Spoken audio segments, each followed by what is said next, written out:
आज हम आपको टाइम ट्रैवल के ऐसे तरीके बताते हैं जिनके द्वारा आप भी टाइम ट्रैवल कर सकते हो, जो कि साइंटिफिक तौर पर बिल्कुल सही है। बस आपको चाहिए होगी वो टेक्नोलॉजी जो आपके लिए समय यात्रा को संभव बना पाए। विज्ञान की किताबें ये साफ साफ बोलती है कि टाइम ट्रैवल बिल्कुल संभव है। वास्तव में समय को समझ पाना एक जटिल काम है। सभी के लिए समय की अलग अलग परिभाषा हो सकती है। कोई समय को टिक टिक करती घड़ी से मेजर करता है, तो कोई ब्रह्मांड में हो रहे बदलावों से समय को देखता है। सर न्यूटन ने समय को एक एरो की तरह देखा, जैसे एक तीर कमान से निकलने के बाद आगे ही जा सकता है, वो वापस नहीं लौट सकता। उसी तरह समय भी एक एरो की तरह फॉरवर्ड डायरेक्शन में चल रहा है, जिसमें समय पास्ट से होते हुए वर्तमान के द्वारा भविष्य की ओर बढ़ रहा है, जिसे वैज्ञानिक एरो ऑफ टाइम भी बोलते हैं। इसमें समय का ये एरो वर्तमान के द्वारा जैसे जैसे भविष्य की ओर बढ़ रहा है, वैसे वैसे वर्तमान के पल पास्ट में विलीन होते जा रहे हैं और भविष्य के पल वर्तमान में तब्दील हो रहे हैं। अब सवाल ये आता है कि हमारी टाइम मशीन कौन से सिद्धांतों पर काम करेगी जिससे हम समय यात्रा कर पाए। मैं जानता हूं कि हमारी आज की टेक्नोलॉजी के हिसाब से ऐसा संभव तो नहीं है, लेकिन हम एक थॉट एक्सपेरिमेंट तो कर ही सकते हैं। मान लो आपके पास एक ऐसा स्पेस शिप है जो लाइट की स्पीड से चल सकता है। वैसे मैं आपको बता दूं कि इस ब्रह्मांड में प्रकाश की गति से तेज कुछ भी नहीं चल सकता। इस ब्रह्मांड की सबसे तेज गति है, जो कि लगभग 3 लाख किलोमीटर प्रति सेकंड है।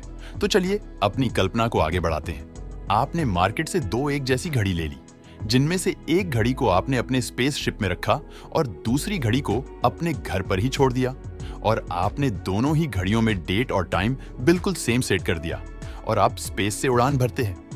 आप प्रकाश की गति के 20% तक पहुंच चुके हो, लेकिन आपके लिए वक्त वैसे ही चल रहा है जैसे पहले चल रहा था। लेकिन अगर कोई तीसरा इंसान है जो आप दोनों की घड़ियों पर नजर रखे हुए है, तो उसे आप दोनों की घड़ियों में फर्क नजर आएगा। स्पेसशिप में लगी घड़ी धरती पर लगी घड़ी के मुकाबले स्लो चल रही होगी, मतलब आपके लिए समय धीमा हो चुका है।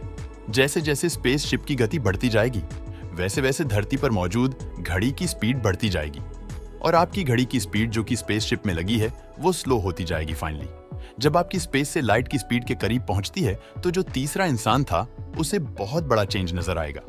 वो देखेगा कि जब तक आपकी स्पेस से मैं केवल 5 मिनट गुजरेंगे, तब तक पृथ्वी पर 2 दिन बीत चुके होंगे, और अगर आप इसी रफ्तार से पूरे एक दिन तक ट्रैवल करते रहे तो इतने में ही पृथ्वी पर 20 महीने गुजर जाएंगे।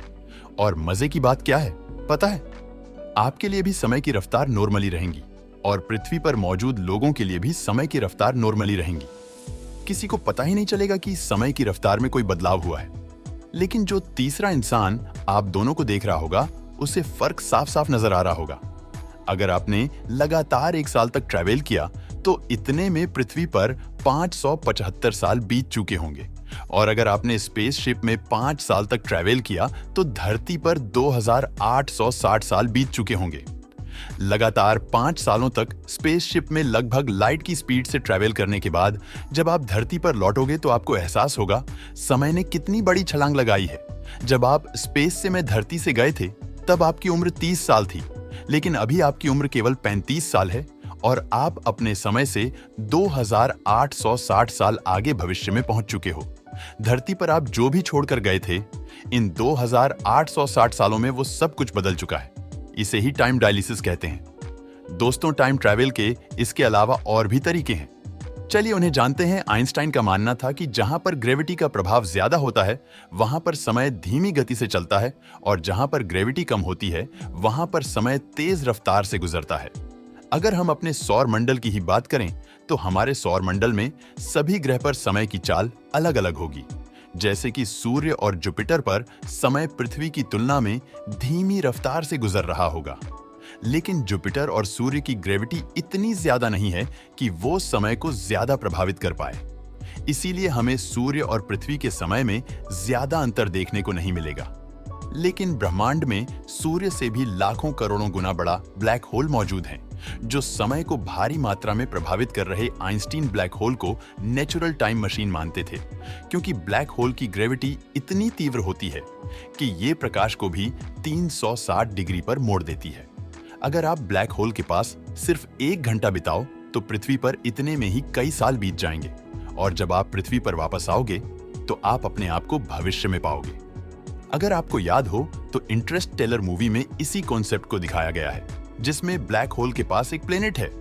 जिस पर सिर्फ 1 घंटा गुजारा जाए तो इतने में पृथ्वी पर 7 साल गुजर जाएंगे।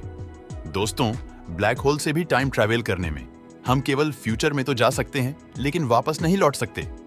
अगर देखा जाए तो ब्लैक होल से टाइम ट्रैवल और लाइट की स्पीड से टाइम ट्रैवल के ये दोनों ही तरीके एक रूप से पॉसिबल तो है, लेकिन हमारे पास वो टेक्नोलॉजी नहीं है जिससे हम लाइट की स्पीड के बराबर चल पाए, और ना ही हमारे नजदीक कोई ऐसा ब्लैक होल है जिसके पास जाकर हम टाइम ट्रैवल कर पाए।